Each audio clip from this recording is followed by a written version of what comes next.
الحمد لله وكفى وسلام على عباده الذين اصطفى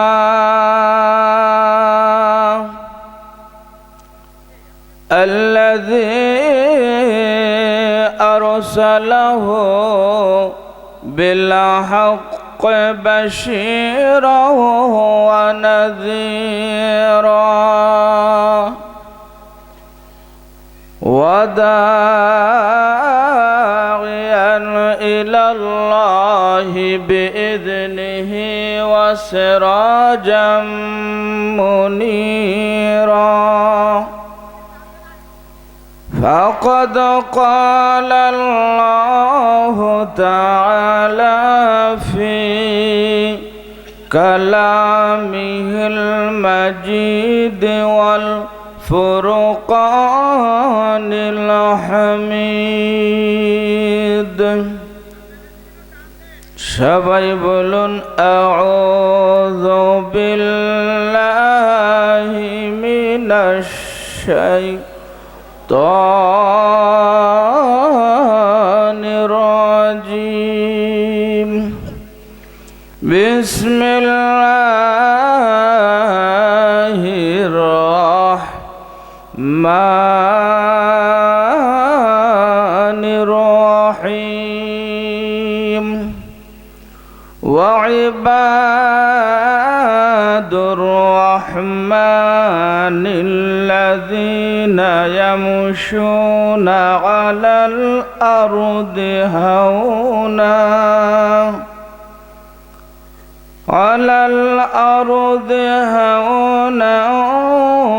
وإذا خاطبهم الجاهلون قالوا سلاما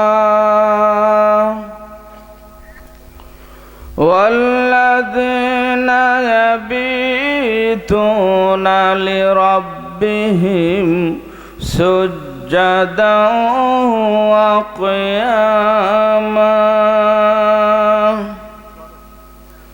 والذين يقولون ربنا اصرف عنا عذاب جهنم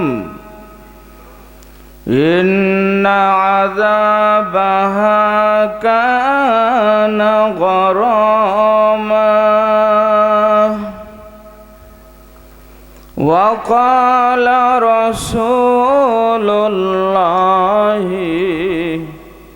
صلى الله عليه وسلم أفشوا السلام وأطعموا الطعام وصلوا الأرحام وصلوا والناس نيام تدخلوا الجنة بسلام إن الله وملائكته يصلون على النبي يا أيها الذين آمنوا صلوا عليه وسلموا تسليما اللهم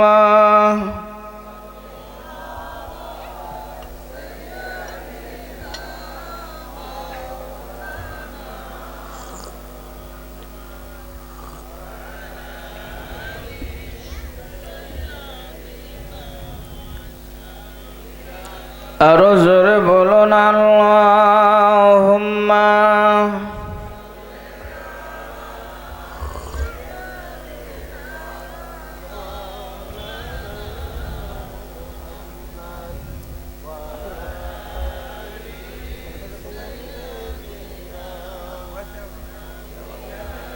उतारा रहरा से सोई कौम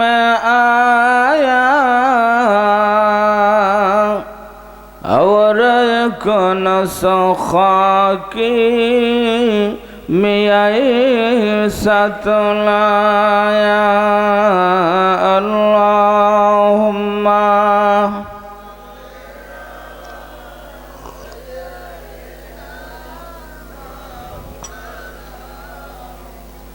وعلى آله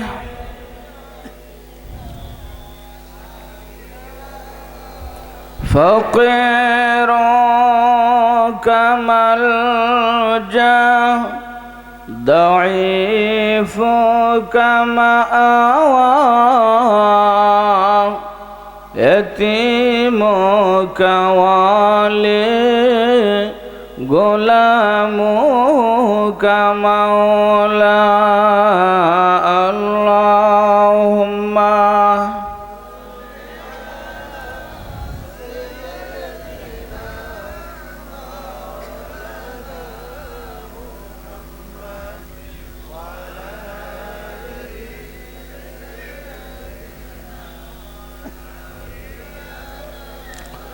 আম্মা বা'দ।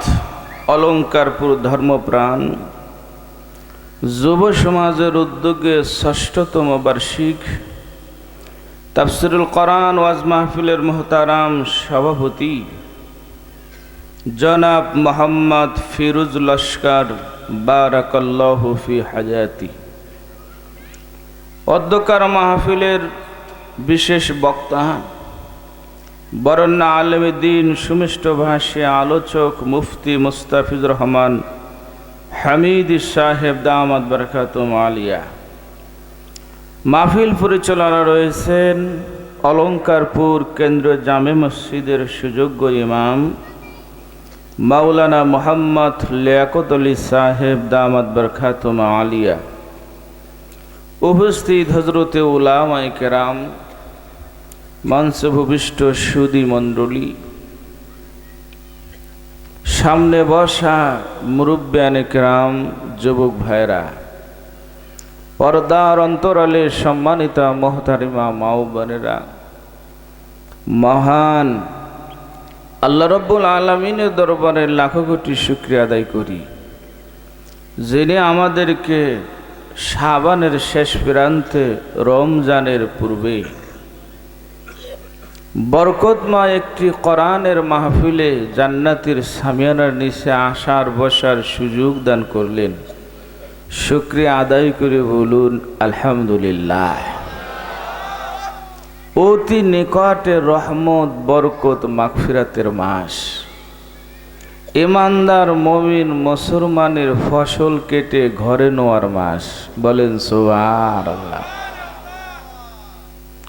ইমানদার মুমিনের জীবনকে আলোকিত করার মাস, কোরআন দিয়ে জীবন সাজানোর মাস, জাহান্নামের আগুন থেকে বাঁচার মাস, জীবনের গুনাহগুলো মাফ করানোর সুবর্ণ সুযোগের মাস মাহে রমজান।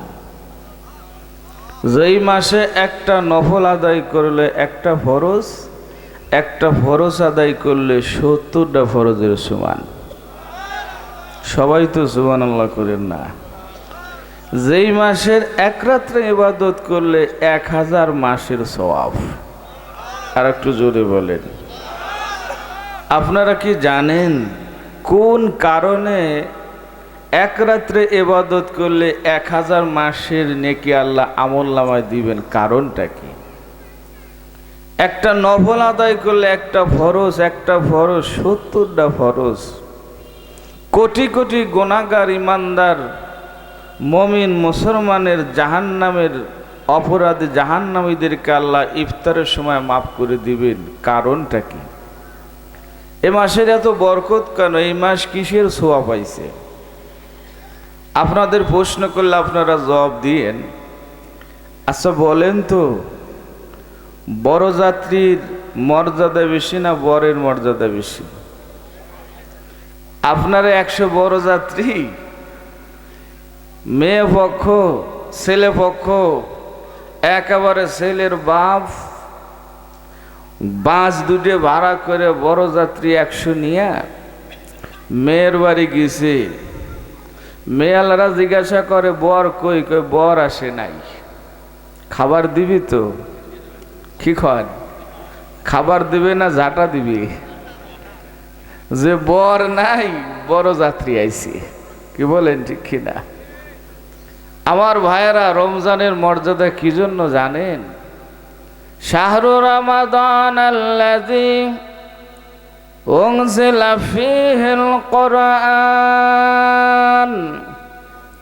হুদাল লিন-নাসি ওয়া বায়্যিনাতুম মিনাল হুদা ওয়াল ফুরকান ইন্না আনজালনাহু ফী লাইলাতিল কদর লাইলাতুল কদর খায়রুম মিন আলফি শাহর।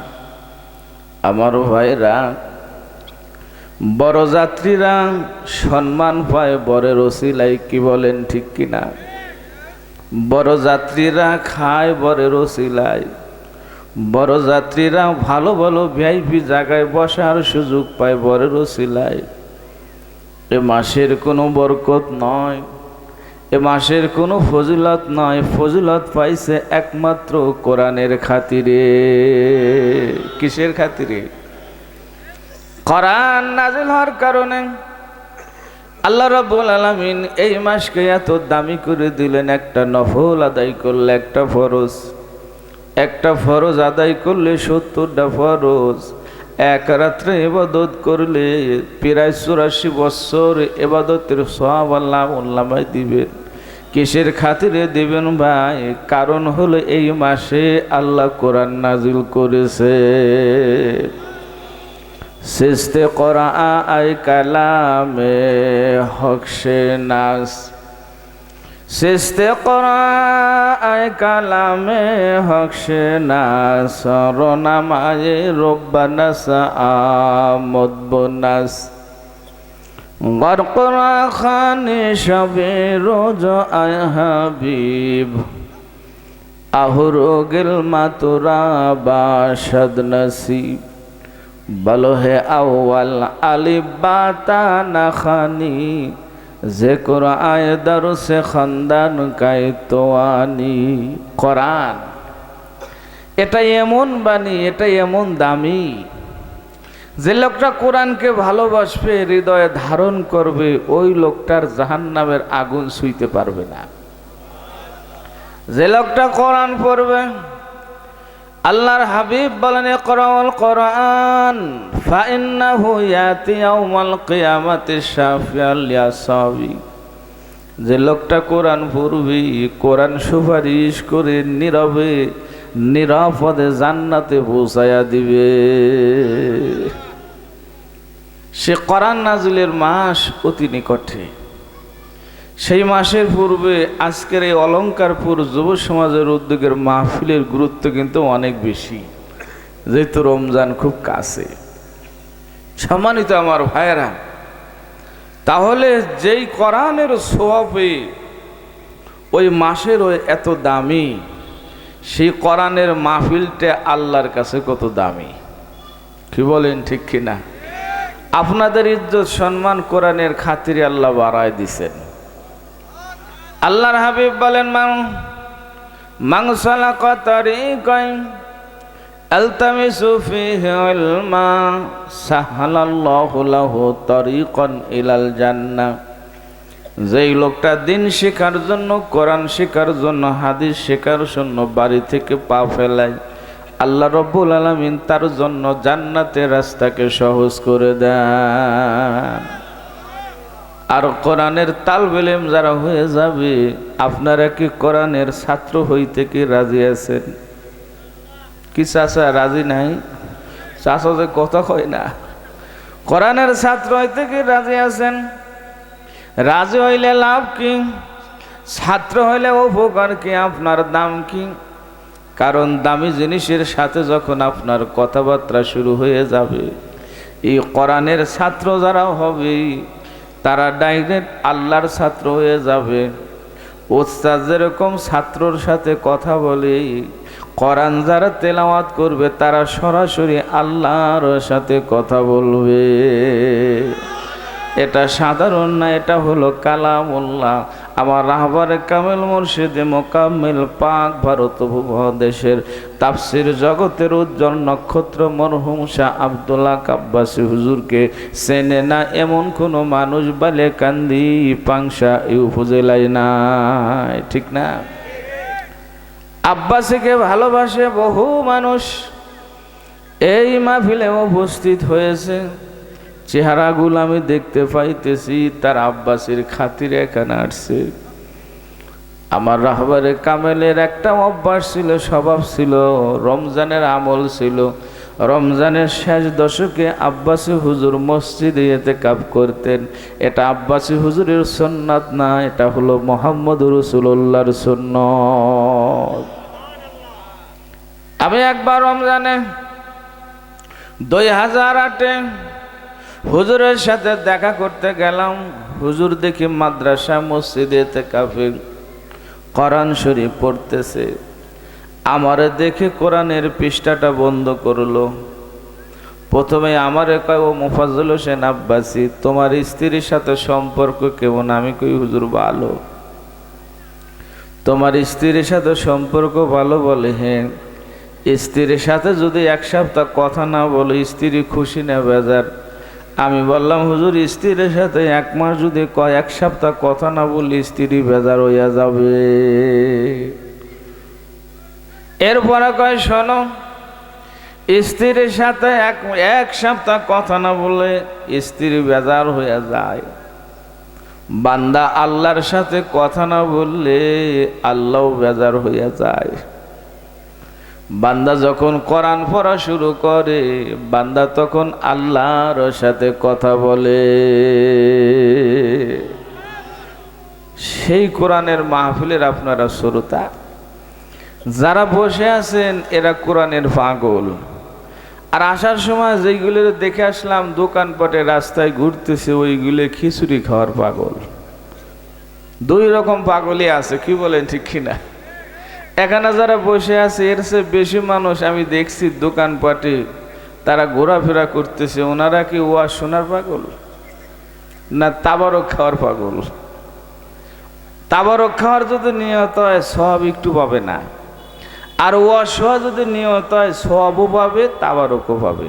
তাহলে লাভ কোনটাই বেশি?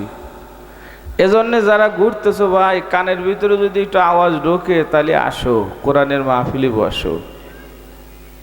এক লোক সারাদিনে 14 বার খাইছে আর ইফতারের লাইনে যায় আগে বসে আছে। আসা না এরকম? কি বলেন? সিগারেট খায়, পান খায়, পর্দার আড়ালে চা খায়। আবার এলাকায় শুনছে মসজিদে ইফতারি আছে, অমুক ইফতারি দিবে, মাতব্বার দিবে, মেম্বার দিবে, সভাপতি দিবে। ওই জায়গাও দেখা যায় আসর পরে গাছ একটা ভাঙিয়ে মিশা করতে করতে যায়, বাপ দেখা যায় আমি রোজা আছি। এরকম আছে না আপনাদের গ্রামে? একেবারে ইফতারের লাইনে বসে আছে মাথাটা নিচে করে, চোর চোর বাপ। কেউ যদি কয়, কিরে পর্দার আড়ালে না দেখলাম তুই না ওই যে চা খাইতেছিলি, এজন্য মাথা নিচে করে আর খালি মাঝে মাঝে ঘড়ি দেখে টাইম হয় নাকি, মুয়াজ্জিন আজান দেয় নাকি, ও আছে বিপদে। বেরোজাদার ইফতার মাহফিলে বসলে ওর কলিজার ভিতরে জাহান্নামের আগুনের ধাউ ধাউ করে জ্বলে। আর রোজাদার যদি ইফতার মাহফিলে বসে ও জান্নাতের আবহাওয়া ওর কলিজার ভিতরে বারবার এসে ধাক্কা দেয় এবং সে জান্নাতে শান্তি অনুভব করে। আল্লাহর নবী কয়, আমার কথা না, এই রমজান আসতেছে সামনে, ওয়াজটা শুনে যান। রোজাদার আর বেরোজাদার দুইজন দেখবেন, চেহারা দেখলে বোঝা যাবে একজন জান্নাতি হাসি আর আরেকজনের ভিতরে ডাকাত ডাকা চোর চোর বাপ, জোর করে খাবে রাইছে। লিসাইমে ফারহাতান, ফারহাতুন ইনদা ফিতরিহি ওয়া ফারহাতুন ইনদা লিকাই রাব্বা। আল্লাহর হাবিব কয়, রোজাদারের দুইটা আনন্দ। একটা রোজাদারের আনন্দ খুশির সময় হলো ইফতারির প্লেট যখন সামনে নিয়ে বসে 10 মিনিট টাইম আছে, এক জায়গায় ছোলা আর এক জায়গায় মুড়ি, আর এক জায়গায় আপেল আর এক জায়গায় কমলা, আর এক জায়গায় পেঁয়াজি, আর এক জায়গায় চপ, আর এক জায়গায় একটা খেজুর। খালি প্লেটটা সুন্দর করে সাজায়, আর শরবত গিলাসের ভিতর পানি দিয়ে এক গিলাস দিয়ে আর এক গ্লাসের মধ্যে ঢালে। হৃদয়ের ভিতরে জান্নাতে শান্তি অনুভব হয়। কারণ হলো আল্লাহর রহমত তার প্রতি ঢেলে দেয়, গুনাহগুলো মাফ করে দেয়। আর আল্লাহ রব্বুল আলামিন ফেরেশতাদেরকে ডাক দেখে, ও ফেরেশতারা তাকায় দেখ, আমার বান্দার সামনে খাবার। প্রচন্ড গরমের ভিতরে আমার বান্দার ক্ষুধার তাড়নায় পেটটা শুকায় গেছে, পানি পিপাসার জ্বালায় ঠোঁটটা শুকায় গেছে। পানি এক গিলাস থেকে আর এক গিলাসে বাজায়, তারপরও খায় না। সামনে 10 আইটেমের খাবার, আমার বান্দা বান্দি খায় না। ফেরেশতারা তাকায় দেখ, আমার বান্দারা আমারে ভয় করে, আমারে মানে, আমারে ভক্তি করে, মহব্বত করে। তোরা সাক্ষী থাক, আমার বান্দাদের জীবনের সবগুলো গুনাহ আমি আল্লাহ ইফতারির সময় মাফ করে দিলাম। وقال رسول الله صلى الله عليه وسلم من صام رمضان إيمانا واحتسابا غفر له ما تقدم من ذنبه। আল্লাহর হাবিব বলেন, যে লোকটা ঈমানের সাথে সবের নিয়তে মাহে রমজানের রোজা রাখবে, আল্লাহ রাব্বুল আলামিন তার জীবনের সমস্ত গুনাহগুলোরে আল্লাহ মাফ করে দিবে। তাহলে রোজা না রেখে ইফতারি করবেন কে কে? হাত দেখি। একজনও নাই, মাশা। তাহলে রোজা রেখে ইফতারি করতে রাজি আছে? আছি তো। কারা কারা রোজা রাখবেন দেখি? সবাই রাখবেন? আল্লাহ কবুল করুক, বলেন আমিন। 5 দিন রাহি আবার ভাঙে ফেলেন না। দেওয়া হয়েছে কি রোজাদার খবর কি? কয় হুজুর গ্যাস্ট্রিক। সত্যিকার রোজাদারের গ্যাস্ট্রিক বাড়ে না, গ্যাস্ট্রিক কমে। কারণ রমজানে যা খায়, অন্য মাসে একদিন খাইলে 1 সপ্তাহ গ্যাসের ওষুধ খাইতে খাইতে জান শেষ, তারপরও পেটের অবস্থা ভালো হয় না, গুলমাল করার তালেই থাকে। আর রমজান মাসে সারাদিন রোজা রেখে সন্ধ্যাবেলায় বাঙালির জিবায় আপনি যত আইটেমের ইফতারি দেন না, কারো ছোলার মুড়ি না দিলে কয় সুবিধা হয় নাই। কি কন ঠিক কিনা? ছোলা মুড়ি একটা বড়া দেওয়াই লাগবে। আপনি কমলা দিছেন, আপেল দিছেন, বেদানা দিছেন, পেয়ারা দিছেন, ভালো ভালো খাবার দিছেন, বিরিয়ানি দিছেন, কিন্তু আপনি ছোলার মুড়ি দেন নাই, একটা চপ দেন নাই, কয় না জুত হয় নাই। কি কন ঠিক কিনা? কারণ এই ভাজা পড়া সাথে আমরা এমন সম্পর্ক, ওইটা জিবায় না দিলে, না খাইলে মনে হয় ইফতারি করি নাই। কি বলেন ঠিক কিনা? এত ভাজা পড়া খাওয়ার পরেও রোজাদার আল্লাহর রহমতে গ্যাস্ট্রিক হয় না, গ্যাস ফর্মও করে না, ভালোই থাকে। কি বলেন ঠিক কিনা? আর বারের গ্যাস কার? ওই যে যার দোয়া মনা মন, মানে রোজা রাখবো কি রাখবো না, দোয়া মনা 2 সাইডে রাখার পরে আর কয় পারলাম না। আছে না এইরকম? বাংলাদেশের রোজাদারের চরিত্র কেমন? রোজার সংখ্যা বাড়ে আর রোজাদারের সংখ্যা, সবাই তো কর না, রোজার সংখ্যা বাড়ে, রোজাদারের সংখ্যা কি কন ঠিক কি না? 1 সপ্তাহ দেখবেন খুব রাখছে, এরপর আর নাই। মসজিদে 1 সপ্তাহ ভিড়, জায়গা হয় না, আরে মুসল্লির ঠেলা ঠেলি। 10 দিন পরে পিছনে দেখা যায় মুসল্লি আর নাই। ছিল 19 কাতার, আর আছে মাত্র 3 কাতার। আপনাদের এলাকায় কেমন? হ্যাঁ, তাহলে রমজানের নামাজ কয়দিন পড়া লাগবে? 1 সপ্তাহ। 10 দিন পড়বেন কেটা কেটা? হাত দেখে যে হুজুর আমি 10 দিন পড়বো। ওই যে একজন উঠিবে যাইতেছিল, আবার থামে গেল। রমজানে তারাবে কি 1 দিন, 5 দিন, 1 সপ্তাহ না, 1 মাস। কি বলেন ঠিক কিনা? আরে তারাবি পড়লে লাভ কি জানেন? আল্লাহর নবী কি কয় ভালো করে শোনেন। মান কামা রমাদান ঈমানান ওয়া ইহতিসাবান গফিরা লাহু মা তাকদ্দামা মিন যামবি।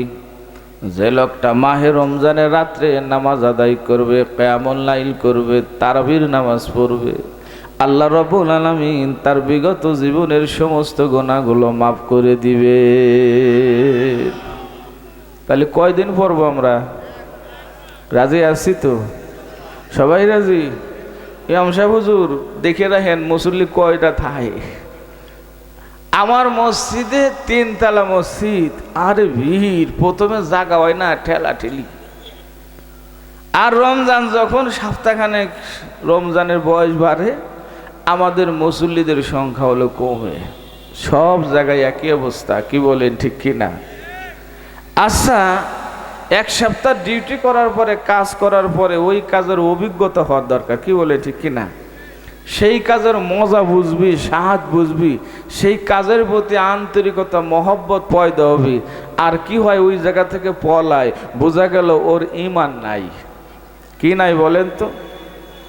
ওই ব্যাটারি আছে না, এখন তো প্রায় বাড়ির ব্যাটারি, ওই যে মানে কি কয়, ওই যে লাইট চালায় যে ব্যাটারিতে, আইপিএস, অথবা যারা অটো চালায়, যারা রিক্সা চালায়, এই ব্যাটারিগুলো চলতে থাকে, চলতে চলতে চলতে চলতে দুর্বল হয়ে যায়। আমার মসজিদের পাশে একটা মেকার আছে, হলো হরি মেকার, হিন্দু। এই হরিদাসের কাছে অটোওয়ালারা যায়। যাওয়ার পর হরিদাস কি করে, কয় আগেই ই করেন না, গাড়িতে নামায়েন না, চেক করি।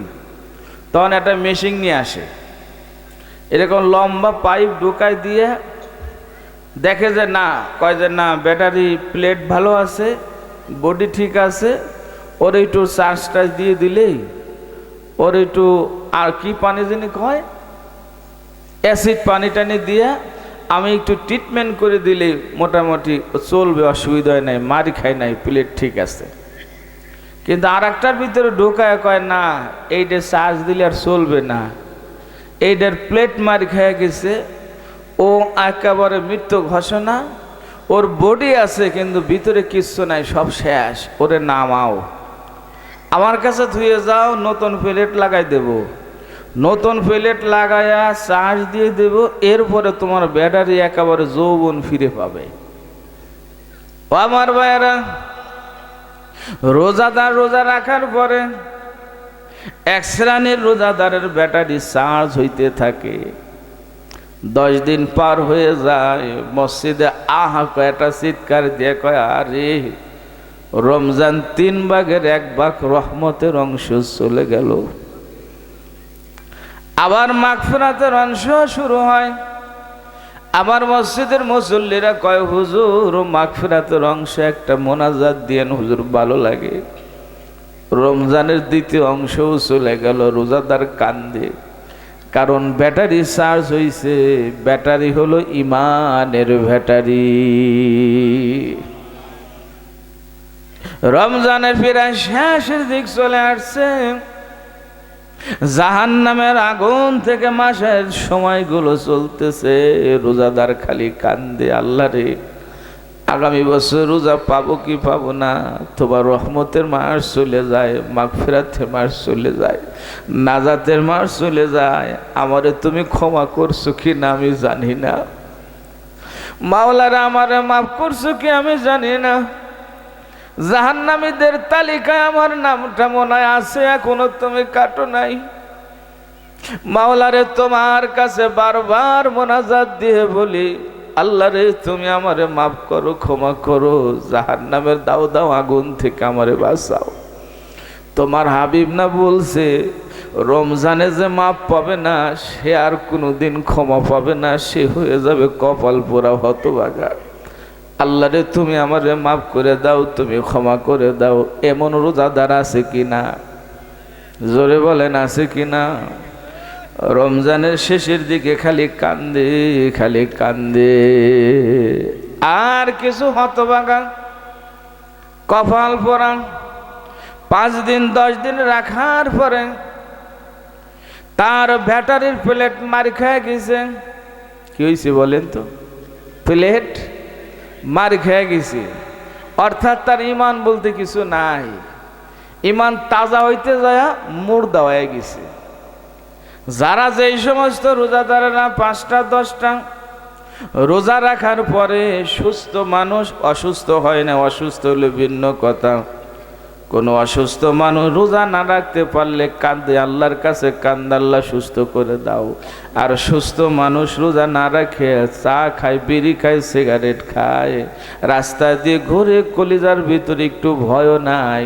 আমার ভাইরে, উম্মতে মুহাম্মাদি হওয়ার কারণে আমরা বাইসে গেছি, তা না হলে ডাইরেক্ট গজব আমাদের উপরে নাজিল হতো। আল্লাহ রাব্বুল আলামিন রমজানের রোজা ফরজ করে দিয়েছেন। তাহলে আমরা কয়টা রাখবো? কয়টা? রাজি আছি তো? সারাদিন রোজা রাখছে আর একজন রোজা রাখে নাই, দুইজন মসজিদে ইফতারি কইতে বসে আছে। দুইজনের শান্তি কি এক? জোরে বলেন এক। একজনের দিলের ভিতরে জান্নাতের শান্তি, আর একজনের দিলের ভিতরে জাহান্নামের আগুনে দাউ দাউ করে জ্বলতেছে। ও খালি কয় আজান দেয় না কে, ওর ভিতরে চোর চোর ভাব। কেউ যদি কয় কিরে তোর না দেখলাম ওই যে পর্দার আড়ালে খাইতে, তুই দিয়ে এবার ইফতার করতে আইছিস, ওর ভিতরে একটা লজ্জা কাজ করে। কি বলেন ঠিক কিনা? এজন্য রাত 11:15 বাজে, এখনো যারা ওয়াজের ময়দানে বসে নাই, বাইরে দিয়ে ঘুরতেছে, তাবারক দেওয়ার সময় যদি আসে, বুদ্ধিমান হইলে লজ্জা লাগবে। কি বলেন ঠিক কিনা? আর যদি জ্ঞান বুদ্ধি না থাকে তাহলে কবে যে না আমার আবার লজ্জা কিসের, আমার কি সম্মান আছে? এজন্য আমার ভাইরা, আপনারা লজ্জিত না হয়ে কোরআনের মাহফিলে আছেন, অল্প সময় আলোচনা করব, কারণ মাহফিল বেশি লম্বা করা ঠিক নাই। আর আমাদের বক্তাদের উপর চলতেছে কন্টিনিউ প্রতি রাত জাগার ডিউটি। রমজান মাস সামনে, রমজান তো মানুষ মাহফিল একেবারে আগায় দিছে। রমজান আগে আসার কারণে কন্টিনিউ মাহফিল। আর প্রতি রাত, আমি গত 2 দিন ছিলাম কুষ্টিয়ায়, এর আগে ছিলাম বরিশাল, এরকম ধারাবাহিকভাবে চলতেছে। আপনাদের ইমাম সাহেব হুজুর কয়, হুজুর আমাদের ডেটটা একটু আগাই দেওয়া যায় না? হুজুর খালি তো নাই, আগাবো কীভাবে? আগানোর কোনো সুযোগ নাই। 26 তারিখে আপনি করতে পারেন। যাই হোক, এলাকার মানুষ আমার খুব ভালো লাগে। আমি এলাকায় প্রথমে যেদিন আসছি, এলাকার মানুষগুলো, এদের আচার আচরণ ব্যবহার, চেহারার দিক তাকাইলেই যেন ভালো লাগে। ভদ্র মানুষের চেহারা দেখলেই ভালো লাগে। কি বলেন ঠিক কিনা? সম্মানিত মানুষ, জ্ঞানীগুণী মানুষ, সুন্দরভাবে মাহফিলটা পরিচালিত হয়। এজন্যই মাহফিলের দাওয়াত যখন আমাকে মোবাইল করে, আমি এর মধ্য দিয়ে এই মাহফিলে আসার জন্য চেষ্টা করি। যদিও এই নারোয়া অঞ্চলে আপনারা জানেন আমাদের বড় একটা মাহফিল হয় নারোয়া মিল্লাত কমিটির উদ্যোগে। এটা কি নারোয়ার ভিতরে নাকি? হ্যাঁ, এটা জঙ্গল ইউনিয়ন। না, জঙ্গল হইলেও নারোয়ার একেবারে বর্ডার। কি বলে ঠিক কিনা? পাশাপাশি আমাদের নারোয়া মিল্লাত কমিটির উদ্যোগে 3 দিন ব্যাপী একটা মাহফিল হয় নারোয়া হাই স্কুল মাঠে। আর নারোয়াবাসীর দাবি, হুজুর আব্বাস হুজুর একটা করতেন নারোয়া মাঠে, আপনার দানিবাই মাহফিল নিয়েন না।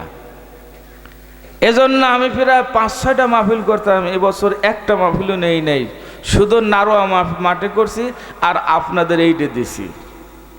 তারপরে নারোয়াবাসী কইছি নারোয়া কিন্তু নেই, এটা নারোয়ার বাইরে। তারপরে ওই যে দেখেন, এই যে এসে বসে আছে আমার অনেক ভাইরা, ওই এলাকার লোকজন।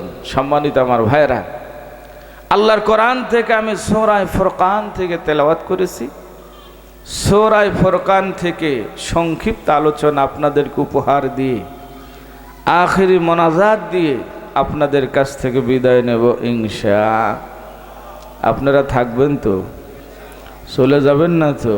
পড়েন আউযু বিল্লাহ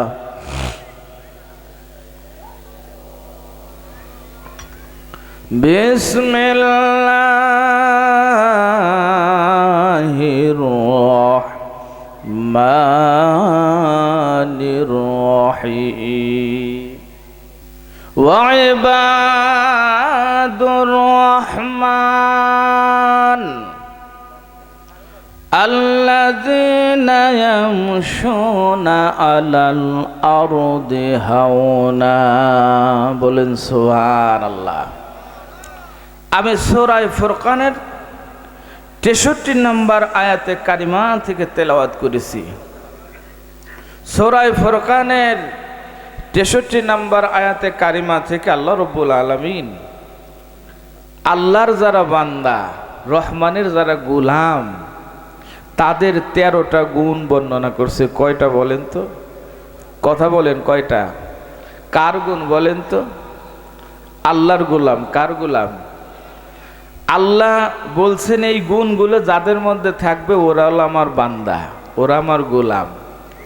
আর আল্লাহর বান্দা যারা হবে এরা স্পেশাল ভিআইপি জান্নাতের মধ্যে জায়গা পাবে। আর যাদের ভিতরে এই গুণগুলো থাকবে না ওরা আল্লাহর বান্দা হবে না, আল্লাহ ওদের প্রতি খুশি হবে না। সুতরাং আমরা আল্লাহর বান্দা হইতে চাই তো? রাজি আছি তো?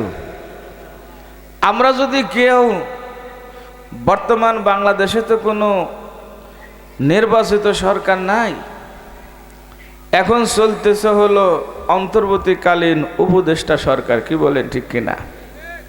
আমাদের মাননীয় প্রধান উপদেষ্টার নাম যেন কি? ডক্টর ইউনূস। হ্যাঁ, পুলাপান এমন শয়তান, মোবাইলে যা লেখে, মানে একজন লিখছে, মানে ম্যাডাম হাসিনা পড়ছে বিপদে, উনি কাঁদতেছে আর কইতেছে আরে আমি এমন বিপদে পড়ছি, বিপদের সময় যেই দোয়াটা পড়বো ওই বেটার নাম আমার ইউনূস। আছে না মোবাইলে এরকম শয়তানি করে না? সে বেচারা গেছে প্লেনে চড়িয়ে দেশতে পলাইয়া পড়ছে বিপদে, আবার এরকম মোবাইলে লেহে আরে আল্লাহ আমি পড়ছি বিপদে, যেই দোয়াটা পড়বো ওর নাম আবার ইউনূস, আমার দোয়া পড়ারও কায়দা নাই। তা আমাদের মাননীয় ডাক্তার মোহাম্মদ ইউনূস সাহেব, তার যদি পিএস, সে যদি কয় অমুক আমার পিএস, তিনি খুশি নে বেজার? কি কন? বলবে বাবারে বাংলাদেশের প্রধানের পিএস, তার ক্ষমতাই আলাদা। তা আল্লাহ রাব্বুল আলামিন যদি বলে আমার বান্দা, আমাদের আর কিছু লাগে? আর কিছু লাগে? তাহলে আল্লাহর বান্দা হইতে হলে কয়টা গুণ লাগবে? 13টা গুণ। কয়টা গুণ? ইবাদুর রহমান। ইবাদুন শব্দটি বহু বচন, এর এক বচন হলো আব্দুন। ভালো করে খেয়াল করেন, আল্লাহর নবী কয় কেউ যদি কোরআনের একটা আয়াত বোঝার জন্য চেষ্টা করে আল্লাহ তার আমলনামায় 100 রাকাত নফল নামাজ পড়ার সওয়াব দান করবেন। আমি আপনাদের সামনে কিছু কিছু বোঝানোর চেষ্টা করি। এলেম নাই, কালাম নাই, আমার এলেমের গভীরতা নাই, কোরআন শরীফ ভালো মতো পড়তেও পারি না। এরপরও আমার মনে বড় সাহস আছে, কারণ বাংলার সবচেয়ে বড় মুফাসসিরের আমি সফর সঙ্গী ছিলাম, তার খাদেম ছিলাম, আল্লাহর ওলির সোহবতে ছিলাম, কত খেদমত করছি, কত আঙ্গুল টেনে দিছি, পাও টেনে দিছি, আল্লাহর ওলির মাথায় কত তেল দিয়ে দিছি, আল্লাহর ওলির পাশে ছিলাম, আল্লাহর ওলির নজর আমার দিকে লাগছে, সেই খাতিরে সারা বাংলার মানুষ আমারে ডাকে। কিসের খাতিরে? তারা জানে আব্বাসী হুজুরের একজন খাদেম আছে, একজন সোহবতপ্রাপ্ত একজন খলিফা আছে, ওনার আলোচনা শুনলে আব্বাসীর ঘেরান পাওয়া যায়। আজ মোলাদি থেকে আমারে কল করছে, আমি 3 দিন ওয়াজ করে আসছি মোলাদি। আর এক জায়গায় একজন আব্বাসীর স্টাইলে ওয়াজ করে, ওনারা মনে করছে আব্বাসীর মতোই কয়, দিছে দাওয়াত। তা কমিটির একজন আলেম আমারে ফোন করে কয় হুজুর খুতবা একটু পাওয়া যায়, এর উপর আব্বাসের কোনো গেরানি নাই। আর আপনার ওয়াজ 10 বছর শুনতেছি, শুরু থেকে শেষ পর্যন্ত আমরা আপনার চেহারার মধ্যে, আপনার মধ্যে আমরা আব্বাসীর গিরান পাই, মনে হয় আপনি জিন্দা আব্বাসী। এটা আব্বাসী হুজুরের সোহবতে থাকার এটা বরকত, কি বলেন ঠিক কিনা? আল্লাহর ওলিদের সোহবতে থাকলে লাভ আছে, আল্লাহর ওলিদের সোহবতে থাকলে বরকত আছে। দামি হইতে হলে দামি জিনিসের সাথে মিশা লাগে, কি বলেন? দামি হইতে হলে দামি জিনিসের সাথে মিশতে হয়। এই যে কোরআন, এটা পাতা, এই কাগজ দিয়া এমনি মানুষ বই করছে, সেই বইয়ের যে দাম আর কোরআনের অক্ষর যখন লেখা হয়ে যায় এই কাগজের দাম বেড়ে যায়, কি বলেন ঠিক কিনা? তখন কি করে? মুখে চুমু দেয়, বুকে জড়ায় ধরে। এই কোরআনের সাথে আবার যে কাপড়টা লাগে যায়, একই কাপড় বাজারতে নিয়ে আসছেন, ওই কাপড় দিয়ে টুপি বানাইছেন, জামা বানাইছেন, পায়জামা বানাইছেন, আবার কোরআনের একটা জামা বানাইছেন। হাত থেকে পান নিচে পড়ে গেছে, শরীরের পশম দাঁড়ায় গেছে, টান দিয়ে উঠে ঝাড়ি দিয়ে মুখে দিয়ে চুমু দিই আমরা, কি বলেন ঠিক কিনা? এই ভক্তি কিসের কারণে? কিসের কারণে? কোরআনের কারণে, কি বলেন ঠিক কিনা? তাহলে আপনারা আমারে ভালোবাসেন নারোয়ান মানুষ, কিসের কারণে? এটা আসলে আমার ভালোবাসা না, এটা আব্বাসী হুজুরের ভালোবাসা। কারণ আব্বাসী হুজুর কোরআন বুঝতেন, সেই কোরআন আলার সাথে একটু সোহবতে ছিলাম, একটু সংস্পর্শে ছিলাম, সেই বরকত পাওয়ার খাতিরে আমাকে মহব্বত করেন, কি বলেন ঠিক কিনা? কারণ আগার খাহে হামনে শিনে বা খুদা গনাশি নাদ্দর হুজুরে আউলিয়া সদ হাজারা শিবলিও সদহাজনাইত খাকে পায়ে বুহুরায়রা কাইরাসিদ। হযরতে আবু হুরায়রা রাদিয়াল্লাহু তাআলা আনহু একদম গরিব মানুষ, ক্ষুধার তাড়নায়, পেটে ব্যথায় রাস্তায় ঘোরাঘুরি দিয়ে কান্নাকাটি করতেন। কিন্তু এই আবু হুরায়রা যখন রসুলের সংস্পর্শে গেছে, হযরত আবু হুরায়রার দাম এত বাড়ছে, আল্লাহ রাব্বুল আলামিনের কাছে এত মর্যাদা, পৃথিবীর সমস্ত আউলিয়া কেরামকে এক জায়গা করলে আবু হুরায়রার পায়ের ধুলার সমতুল্য হবে না। কারণ কি? আবু হুরায়রা পাইছেন হলো মুহাম্মদ রাসূলুল্লাহর ছোঁয়া। বলেন সুবহানাল্লাহ। দামি জিনিসের ছোঁয়া পাইলে দামি হওয়া যায়। তাইলে আমরা আল্লাহর কোরআনের সাথে যদি লাগিয়ে যাই, তাহলে আল্লাহ রাব্বুল আলামিন আমাদেরও দাম বাড়াবেন, কি বলেন ঠিক কি না? আমরা কি রাজি আছি তো? আব্বাস হুজুর একদিন আমারে কয়, ও মুফাজ্জল হোসেন আব্বাসী, আল্লাহ রাব্বুল আলামিন আমার একটা নিয়ামত দিচ্ছে। আমি কই হুজুর কি নিয়ামত? আপনার কণ্ঠ ভালো, সুর ভালো, চেহারা ভালো, নোরানি চেহারা। কয় না রে, আমার আল্লাহ স্পেশাল একটা জিনিস দিছে, সেটা হলো আল্লাহর কোরআনের যেই পৃষ্ঠায় পড়ি, যেখান থেকেই পড়ি, সেখান থেকে আমি বুঝি। বলেন সুবহানাল্লাহ। এজন্য স্টেজে বসলে ওয়াজ শুরু করতো, মানুষগুলো চাতক পাখির মতো তাকায় থাকতো। আমি বলরা আব্বাসী হুজুরের মাহফিল 5 দিন হয়, সেখানে বয়ান করি। ওই এলাকার মানুষ কয়, হুজুর আব্বাসী হুজুরের এই 43 বছর এই ময়দানের ওয়াজে মহিলা প্যান্ডেলে প্রতি বছর 2-4-20,000 মহিলা হয়, এরকম বহু আছে, অনেক গর্ভবতী মহিলার বাচ্চা ওই প্যান্ডেলে ডেলিভারি হয়ে গেছে, পেটে ব্যথা উঠছে, টের ভয় নাই, কোরআন শুনতে শুনতে হুঁশ নাই। এরকম বহু মানুষ ওই বলরার মাঠে জন্ম নিয়েছে। দেখা যায় যে বছর সূরা ইউসুফের আলোচনা করছে, একটা বাচ্চার জন্ম হয়েছে, ওর নাম রাখছে সূরা ইউসুফ। সুবহানাল্লাহ। কারণ উনি যখন তাফসীর শুরু করত, চতুর্পাশ দিয়ে মানুষগুলো পিঁপড়ে শাড়ির মধ্যে চলে আসতো। নারোয়া মাঠে সর্বশেষ 2013-তে আব্বাসী হুজুরের শেষ বয়ান। আমরা এখন আসি, যেই লোক হয় আব্বাসী আসলে লোক এর চাইতে আরো 50 গুণ বেশি হইতো, কি বলেন ঠিক কিনা? এখন মোনাজাত দিলে 10 মিনিটে মাঠ পরিষ্কার, আর আব্বাস হুজুর মোনাজাত দিলে আধা ঘন্টা 1 ঘন্টা বের হইতে লাগতো, কি বলেন ঠিক কিনা? মানুষ এত জ্যাম বাধা ফেলতো ওনার ওয়াজ শোনার জন্য। সম্মানিত আমার ভাইরা, বলতেছিলাম আল্লাহর কোরআন, এলেম নাই, কালাম নাই, এরপরও যেহেতু হুজুরের সোহবতে ছিলাম, ওই সাহসে চেয়ারে বসি আল্লাহ রহমতে 2-4টে কথা বলার জন্য আমি চেষ্টা করি। আল্লাহ যদি আমার তৌফিক দেয়, ধৈর্য ধারণ করে যদি আপনাদের বসায় রাখে, তাহলে 12টা পর্যন্ত আলোচনা চলবে ইনশা। রাজি আছেন তো? না আগেই শেষ করে দেব? তা ওয়াইবাদুর রহমান, ইবাদুন শব্দটি বহু বচন, এক বচন হলো আব্দুন। শব্দের অর্থ হলো দাস, গোলাম। দাস গোলাম এটা হলো আপনি একজনের কর্মচারী, মালিক যা বলবে আপনাকে তাই শুনতে হবে, এটা শুনতে আপনি বাধ্য। আপনি যার আন্ডারে থাকবেন, যার কর্মচারী হবেন, আপনার ইচ্ছা হবে না, মালিক যা কবে কর্মচারী তাই করতে হবে, কি বলেন ঠিক কিনা? গোলাম হলো ওই লোকটা, গোলামের ব্যক্তিগত কোনো ইচ্ছা না, আল্লাহ যা চায় গোলামও তাই চায়। বলেন সুবহানাল্লাহ। নিজের মন চাহি জিন্দেগি গোলাম করে না।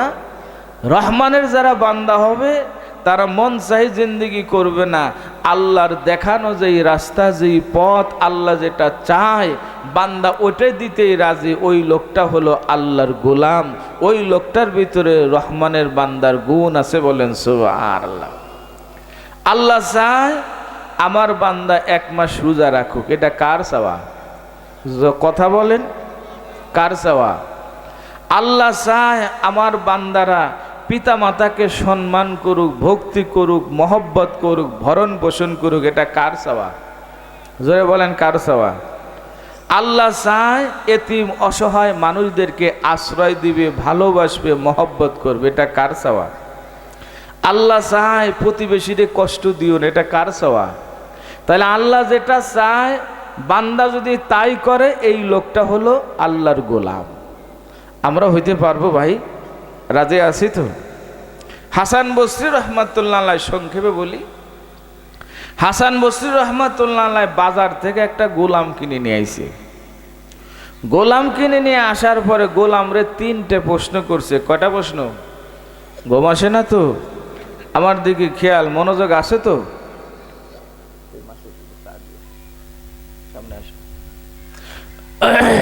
সম্মানিত আমার ভাইয়েরা, গোলাম কিনে নিয়ে আইছে হাসান বসরি আল্লাহর ওলি। গোলামরে 3টে প্রশ্ন করছে, গোলাম সুন্দর করে জবাব দিচ্ছে। 1 নম্বর প্রশ্ন করছে, গোলাম তুমি কি খাওয়া পছন্দ করো? খেয়াল করেন, খুব দামি কথা। তুমি কি খাওয়া পছন্দ করো? গোলাম কয়, আমি হলাম গোলাম, আপনি হলেন মনিব।